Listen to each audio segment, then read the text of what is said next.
Hey everybody, we got another question and answer here for you. This time it's coming from a person that was on Curious Cat. My Curious Cat, I stopped answering stuff from it like freaking months ago, so I'm kind of going back. There's still a bunch of questions that are in there.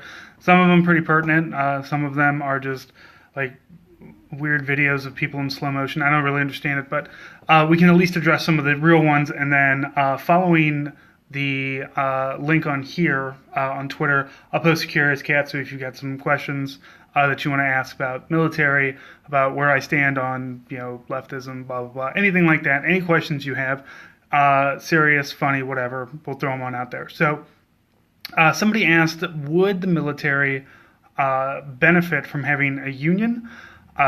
Much like a labor union. I don't actually know how that would work out, considering that the military is, I mean, we're centralized, but we're also fairly decentralized in a lot of ways. I mean, you've got your regimental down to brigade, battalions.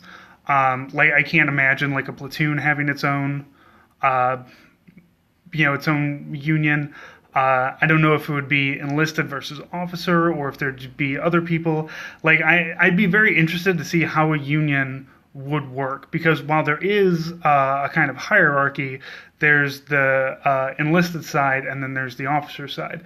And the way that kind of works, enlisted and officer are two two ladders, I guess, going up, but completely separate from one another. We work together, but we all have like different roles in it. So it would be, like, I know at a place like, Target or Verizon, you've got your workers and you've got management and then you've got upper management. There's a stepping stone kind of thing, but through the military with the enlisted and the officers, I'd be very interested to see how a union would work. I don't know that it would, and I don't really know that we need one. However, I would say contractors for the U.S. government absolutely should have unions. Now, it is not hard to get a whole lot of money out of the government if you're a contractor. Basically, you just bid, and everybody knows the federal government will just throw money out. So I guess really you should have a union.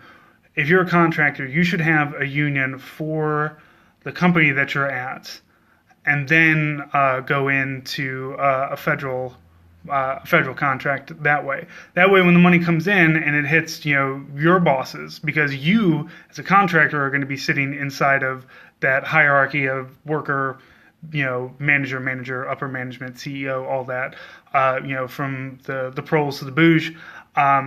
So there, absolutely. Military, I just don't. It's hard for me to say no, because I hate to tell anybody that they don't need a union.